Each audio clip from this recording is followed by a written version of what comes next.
जरा उस अजीब स्थिति की कल्पना कीजिए। मतलब घर का डाइनिंग टेबल है, रात के खाने का वक्त हो रहा है, लेकिन अचानक ये एहसास होता है कि सामने जो इंसान बैठा है वो असल में है ही नहीं। मतलब जिसे हर रोज देखा जाता है वो इंसान नहीं है, उसकी आंखें, उसका बात करने का तरीका, सब कुछ किसी अजनबी जैसा है। बिल्कुल, उसकी पूरी ऊर्जा एकदम अलग है। और ये किसी साइकोलॉजिकल थ्रिलर फिल्म का सीन नहीं है, ये दीपिका पादुकोण का बिल्कुल असल अनुभव है। हाँ, और ये तब हुआ जब उनके पति अपने एक किरदार में पूरी तरह से डूब चुके थे। सही कहा। तो आज के इस डीप डाइव में हम एक ऐसे ही शख्सियत की बात करें जिसने मार्च 2026 में पूरी फिल्म इंडस्ट्री के गणित फॉर्मूले और इतिहास को हमेशा के लिए बदल कर रख दिया है। रणवीर सिंह और उनकी blockbuster spy epic Dhurandhar 2 the revenge. Exactly 1400 crore रुपए का ग्लोबल बॉक्स ऑफिस कलेक्शन। मतलब नॉर्थ अमेरिका में बाहुबली 2 का वो रिकॉर्ड जिसे कभी कोई छू भी नहीं सकता था, आज चकनाचूर हो चुका है। हर स्क्रीन पर, हर सोशल मीडिया टाइमलाइन पर सिर्फ एक ही चेहरा है। ये अब सिर्फ एक फिल्म की सफलता नहीं रह गई है, ये एक असांस्कृतिक सुनामी है। हाँ, सुनामी ही है। लेकिन आज की इस चर्चा में हमारा मकसद सिर्फ इन आंकड़ों पर तालियां बजाना नहीं है। हमारा मिशन इस चकाचौंध के पीछे की उस मशीनरी को डिकोड करना है जिस पर आम तौर पर बात नहीं होती। सही बात है, क्योंकि जब सफलता इस चरम पर पहुंचती है तो बहुत सी चीजें छुप जाती हैं। बिल्कुल। तो सवाल ये उठता है कि क्या हम एक ऐसे सेल्फ मेड लेजेंड को देख रहे हैं जिसने अपने दम पर अपनी किस्मत लिखी है, या फिर ये एंटरटेनमेंट के इतिहास का सबसे शातिर और सबसे कामयाब पीआर कैंपेन है। ये सवाल बहुत वाजिब है, क्योंकि देखिए, जब कोई ब्रांड, और आज के दौर में सुपरस्टार्स खुद में एक बहुत बड़ा कॉर्पोरेट ब्रांड होते हैं, हाँ, वो तो है। तो जब ये ब्रांड इतना विशाल रूप ले लेता है तो दर्शकों के सामने जो कहानी परोसी जाती है वो बहुत ही बारीकी से तराशी गई होती है। उसमें वही हिस्सा दिखाया जाता है जो बिक सके। तो इसी कहानी से शुरुआत करते हैं, वो कहानी जिसने पूरी दुनिया को उनका दीवाना बना दिया।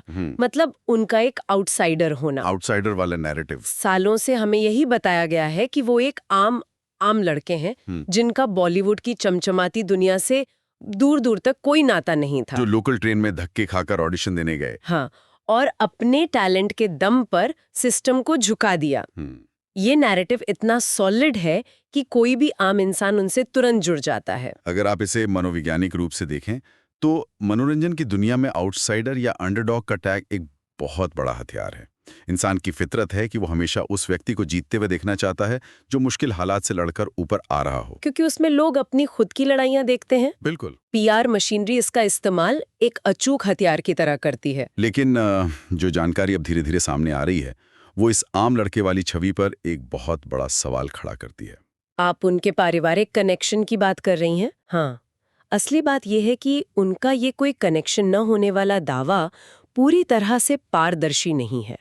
असल में रणबीर सिंह सोनम कपूर के सेकंड कजिन है। ये बात बहुत लंबे समय तक पब्लिक डोमेन से गायब ही रही। वही तो, उनकी माँ अंजू भवनानी और सोनम कपूर की माँ सुनीता कपूर सगी फर्स्ट कजिन है। अब जरा सोचिए, एक तरफ आप खुद को ऐसा दिखाते हैं जैसे आपका बॉलीवुड में कोई गॉडफादर नहीं है, और दूसरी तरफ आप इंडस्ट्री के सबसे रसूखदार कपूर खानदान के सीधे रिश्तेदार निकलते हैं। एग्जैक्टली। मुझे तो ये बिल्कुल एक सिलिकॉन वैली के स्टार्टअप की तरह लगता है।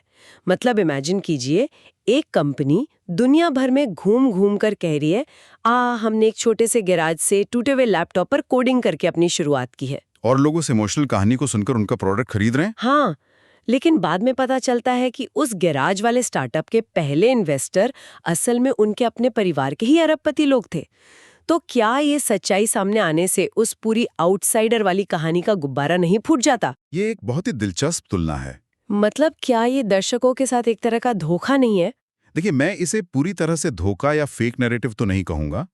यहीं पर पीआर मशीनरी की असली चालाकी काम आती है। इसे हम अ मैन्युफैक्चर्ड ऑथेंटिसिटी या गढ़ा हुआ असलीपन कहते हैं। गढ़ा हुआ असलीपन, ये शब्द बहुत सटीक लग रहा है। हाँ, क्योंकि आज की ऑडियंस को परफेक्ट सोने का चम्मच लेकर पैदा हुए स्टार्स नहीं पसंद हैं। उन्हें खामियां चाहिए, उन्हें संघर्ष की कहानियां चाहिए। तो पीआर एजेंसियों ने उनका संघर्ष खुद से गढ़ा नहीं, बल्कि उसे एक मैग्नीफाइंग ग्लास के नीचे रख दिया। अच्छा, और जो कपूर वाला कनेक्शन था? वहीं दूसरी तरफ उनके विशेषाधिकार या कपूर कनेक्शन को बहुत ही सफाई से म्यूट कर दिया। बस उस हिस्से पर बात ही नहीं की। मतलब उन्होंने सीधे सीधे झूठ नहीं बोला, बस सच का वो हिस्सा छुपा लिया जो उनकी एंटी ब्रांडिंग के खिलाफ जाता। सटीक शब्द में कहें तो हाँ, एक अमीर परिवार का कजिन होने से आपको बड़े प्रोड्यूसर्स के ऑफिस में एंट्री तो मिल सकती है, लेकिन जब कैमरा रोल होता है तो वो कनेक्शन आपकी जगह एक्टिंग नहीं कर सकता। ये भी सही है, टैलेंट तो दिखाना ही पड़ेगा। बिल्कुल। पीआर की समझदारी इसमें थी कि उन्होंने कभी उन्हें कपूर परिवार के विस्तार के तौर पर पेश नहीं किया। उन्होंने उनके संघर्ष और पागलपन को बेचा, क्योंकि आउटसाइडर की कहानी हमेशा इनसाइडर के मुकाबले बॉक्स ऑफिस पर ज्यादा टिकटें बिकवाती है। चलिए ये मान लेते हैं कि कपूर कनेक्शन ने उनके लिए सिर्फ दरवाजे खोले और पीआर ने उस कनेक्शन को बड़ी खामोशी से कालीन के नीचे खिसका दिया। लेकिन अगर हम इस पीआर के चश्मे को पूरी तरह से हटा दें तो कुछ ऐसा सामने आता है जो सच में हैरान करने वाला है। उनके करियर के शुरुआती दिनों का एक ऐसा फेज जो शायद उनके पीआर द्वारा बताई गई कहानी से भी ज्यादा सिनेमैटिक है। आप उनके अमेरिका के दिनों की बात कर रही हैं, इंडियाना यूनिवर्सिटी वाले दिन। बिल्कुल। स्टारडम, चकाचौंध और 1400 करोड़ के क्लब से बहुत पहले की बात है, जब वो अमेरिका की इंडियाना यूनिवर्सिटी में एक छात्र थे।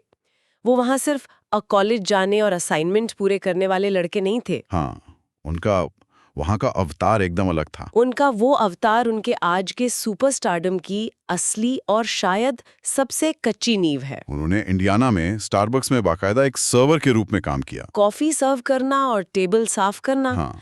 और तो और उन्होंने वहाँ के कैंपस में खुद को एक बटर चिकन बिजनेसमैन के रूप में स्थापित कर लिया था। बटर चिकन बिजनेसमैन, ये अपने आप में ही एक बहुत ही मजेदार टर्म है। मुझे ये बटर चिकन बिजनेसमैन वाली बात सच में क्रेजी लगती है। मतलब इंडियाना जैसी जगह में जहाँ शायद उस वक्त भारतीय खाने का कोई बहुत बड़ा क्रेज नहीं रहा होगा। बिल्कुल नहीं, वहाँ ज्यादातर अमेरिकन स्टूडेंट्स ही थे। तो वहाँ पढ़ाई करना, स्टारबक्स में कॉफी देना और फिर बटर चिकन बनाकर बेचना, क्या आपको नहीं लगता कि जो बिजनेस माइंडसेट, एक अजनबी मार्केट को समझने की क्षमता और खुद को बेचने की कला उन्होंने उस छोटी सी उम्र में सीखी, वही आज धुरंधर 2 की इस ऐतिहासिक सफलता का असली ब्लूप्रिंट है? आप इसे बहुत सही तरीके से जोड़ रही हैं। अगर हम इसके पीछे की साइकोलॉजी को समझें तो स्टारबक्स में काम करना सिर्फ कॉफी बनाने के बारे में नहीं है। ये ईगो यानी अहंकार को खत्म करने की सबसे तगड़ी ट्रेनिंग है। वो कैसे? इमेजिन कीजिए, आप एक अमीर परिवार से आते हैं, आपके पास सब कुछ है, लेकिन वहां आपको एक काउंटर के पीछे खड़ा होना है। कोई कस्टमर अपनी कॉफी का ऑर्डर गलत होने पर आप पर चिल्ला रहा है और आपको फिर भी मुस्कुराते हुए कहना है, सॉरी सर, मैं इसे भी ठीक कर देता हूँ। ओ, तो आपको अपनी सारी अकड़ साइड में रखनी पड़ती है। एग्जैक्टली। ये चीज आपको किसी भी सिचुएशन में ढलने और लोगों की साइकोलॉजी समझने के लिए तैयार करती है। यानी कैमरा फेस करने से पहले ही उन्होंने दुनिया फेस करना सीख लिया था। हाँ, और वो बटर चिकन बेचने वाला पहलू तो पूरी तरह से मार्केट क्रिएशन का उदाहरण है। हाँ। अमेरिका के एक यूनिवर्सिटी कैंपस में गोरे छात्रों को एक ऐसा देसी खाना बेचना जिसके बारे में वे शायद कुछ नहीं जानते, ये दिखाता है कि एक प्रोडक्ट की मार्केटिंग कैसे की जाती है। क्या बात है। इस मामले में वो प्रोडक्ट उनका खाना था और आज वो प्रोडक्ट खुद रणवीर सिंह हैं। ये जमीनी स्तर का हसल है जिसे आप किसी पीआर एजेंसी से खरीद नहीं सकते। ये वो भूख है जो केवल जमीन पर उतरकर काम करने से ही पैदा होती है। ये एक बहुत ही पावरफुल इंसाइट है। मतलब एक तरफ हमारे पास वो चालाक पीआर है जो उनकी आउटसाइडर की एक बहुत ही क्यूरेटेड छवि बुनता है, और दूसरी तरफ वो असली कच्चा हसल है जिसने उन्हें इंडियाना में बटर चिकन बेचने पर मजबूर किया। हाँ, उन्होंने अपनी खुद की मार्केटिंग करना वहाँ सीख लिया था। लेकिन यहाँ पे चीज़ें एक बहुत ही डार्क यानी अंधेरे मोड़ पर चली जाती हैं। Dark mode. हाँ, क्योंकि वो ऊर्जा, वो जुनूनी हसल केवल उनके बिजनेस या मार्केटिंग तक सीमित नहीं रहा। आप उनके अभिनय के तरीके की बात कर रही हैं। बिल्कुल। वो जुनून उनके अभिनय में एक बहुत ही खतरनाक गहराई तक उतर गया है, जिसे इंडस्ट्री में अब उनकी ब्लैक होल एक्टिंग के नाम से जाना जाने लगा है। ब्लैक होल एक्टिंग, हाँ, ये टर्म आजकल बहुत चर्चा में है। धुरंधर 2 में दर्शकों ने स्क्रीन पर जो एक खतरनाक तीव्रता देखी है, जो एक हिंसक ऊर्जा देखी है, वो रातों रात किसी वर्कशॉप में नहीं सीखी जा सकती। वो एक बहुत ही गहरी जगह से आती है। हाँ, एक ऐसी जगह जो शायद खुद अभिनेता के लिए भी डरावनी है। हम सब जानते हैं कि पद्मावत में अपने उस खूंखार किरदार के लिए उन्होंने खुद को हफ्तों तक एक अंधेरे कमरे में बंद रखा था ताकि वो उस डार्क साइकोलॉजी को अपना सकें। और ये कोई सामान्य मेथड एक्टिंग नहीं है, ये अपने दिमाग के साथ एक सीधा खिलवाड़ है। और धुरंधर 2 के लिए तो ये पागलपन सारी हदें पार कर गया। खबर यह है कि उन्होंने उस जासूस के किरदार को महीनों तक खुद पर इस कदर हावी रखा कि उनकी पत्नी दीपिका पाडुकोण का वो डाइनिंग टेबल वाला किस्सा सामने आया, जिसके बारे में हमने शुरुआत में बात की थी। हाँ, जब आपकी अपनी पत्नी को ये महसूस होने लगे कि रात को डिनर के लिए उनके पति का कौन सा वर्जन सामने आएगा ये पता ही नहीं है, तो ये सोचना पड़ता है कि इस 1400 करोड़ की सफलता की असली कीमत क्या चुकाई जा रही है। कीमत तो बहुत भारी है। क्या इसे हम कला के प्रति संपूर्ण समर्पण कहेंगे, या फिर सिर्फ सफलता की भूख में खुद को पूरी तरह से खो देने का एक जानलेवा जोखिम? अगर हम इसके न्यूरोलॉजिकल हिस्से में गहराई से जाएं तो बात सिर्फ अभिनय की नहीं रह जाती। हमारा दिमाग, विशेष रूप से दिमाग का एमिगडाला, जो भावनाओं और डर को कंट्रोल करता है, ओके, वो ये नहीं जानता कि आप किसी फिल्म के सेट पर हैं या असल जिंदगी में कोई युद्ध लड़ रहे हैं। वेट, क्या इसका मतलब ये है कि दिमाग उस एक्टिंग को असलियत मान लेता है? 100%। जब कोई इंसान हफ्तों या महीनों तक दिन में 14-14 घंटे एक बहुत ही आक्रामक, हिंसक और डार्क किरदार को जीता है, तो उसके शरीर में कॉर्टिसोल और एड्रेनालिन जैसे स्ट्रेस हार्मोन लगातार हाई रहते हैं। Oh my God! दिमाग के न्यूरल पाथवे शारीरिक रूप से खुद को उस हाइपर विजिलेंट यानी अत्यधिक सतर्क और डार्क स्थिति के हिसाब से रीवायर कर लेते हैं। रीवायर कर लेते, मतलब फिजिकल चेंज आ जाता है? बिल्कुल। डायरेक्टर के कट बोलने से खून में दौड़ रहा वो केमिकल अचानक गायब नहीं हो जाता। ये तो बहुत डरावना है। मतलब वो सिर्फ कैमरे के सामने रोल प्ले नहीं कर रहे हैं, उनका शरीर सच में उस ट्रॉमा या उस आक्रामकता को बर्दाश्त कर रहा है। यही ब्लैक होल का मतलब है। ये वो गुरुत्वाकर्षण है जो आपके असली मैं को निगल देता है। पर्दे पर ये जादू पैदा करता है। दर्शक उस तीव्रता को देखकर तालियां बजाते हैं। और उसी की वजह से बॉक्स ऑफिस पे रिकॉर्ड टूटते हैं। हाँ, लेकिन जब शूटिंग खत्म होती है तो उस डार्क स्पेस से बाहर आना, अपने न्यूरल पाथवे को वापस नॉर्मल करना, ये बहुत ही दर्दनाक और मुश्किल प्रक्रिया होती है। अभिनेता के मानसिक स्वास्थ्य और उनके घरवालों पर इसका जो अदृश्य प्रभाव पड़ता है, उसकी कल्पना करना भी मुश्किल है। ये एक बहुत ही चौंकाने वाला सौदा है। मतलब आप बॉक्स ऑफिस पर 1400 करोड़ कमाने और इतिहास रचने के लिए अपने ही शरीर और अपनी मानसिक शांति को दांव पर लगा देते हैं। और शायद यही वो चीज़ है जो उन्हें आज की पूरी जनरेशन से अलग खड़ा करती है। टैलेंट बहुत लोगों के पास है, अच्छे लुक्स बहुतों के पास हैं। हाँ, बॉलीवुड में तो कमी नहीं है इन चीजों की। लेकिन अपनी कला के लिए खुद को इस हद तक एक मनोवैज्ञानिक खतरे में डाल देने का जो जोखिम है, वो हर कोई नहीं उठा सकता। तो आज की इस चर्चा में हमने जो परतें खोली हैं, अगर उन्हें एक साथ रखकर देखें तो एक बहुत ही जटिल और विरोधाभासी तस्वीर उभरती है। बिल्कुल, एक बहुत ही कॉम्प्लेक्स इमेज। एक तरफ वो छिपा हुआ पारिवारिक कनेक्शन है सुनीता कपूर और अंजू भवनानी का, वो रिश्ता जिसे एक बेहद चालाक पीआर मशीनरी ने खामोशी से दबा दिया और दुनिया के सामने आउटसाइडर का एक गढ़ा हुआ नैरेटिव पेश किया, ताकि दर्शक उस हसलर से भावनात्मक रूप से जुड़ सकें। और दूसरी तरफ वो हसल पूरी तरह से फेक भी नहीं है।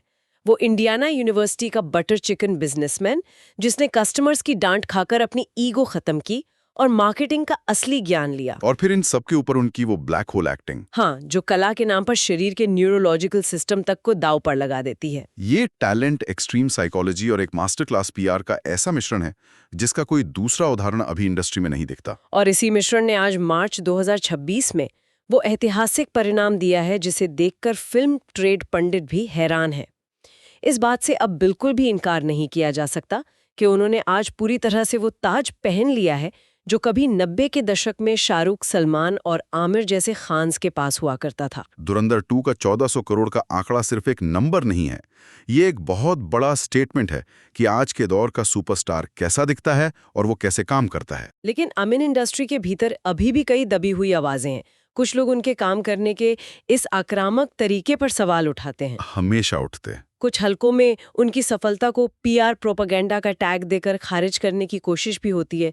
कुछ लोगों को लगता है कि ये ओवर एक्सपोजर एक दिन उन्हें डुबो देगा। लेकिन इन सब के बावजूद वे आज सबसे ऊंचे शिखर पर बैठे हैं। हाँ, और जब आप शिखर पर होते हैं तो हवा बहुत पतली होती है और वहां टिके रहना सबसे मुश्किल काम होता है। बिल्कुल। और यहीं पर हम आज के इस डीप डाइव को एक ऐसे सवाल पर लाके छोड़ते हैं जिस पर सोचने की जरूरत है।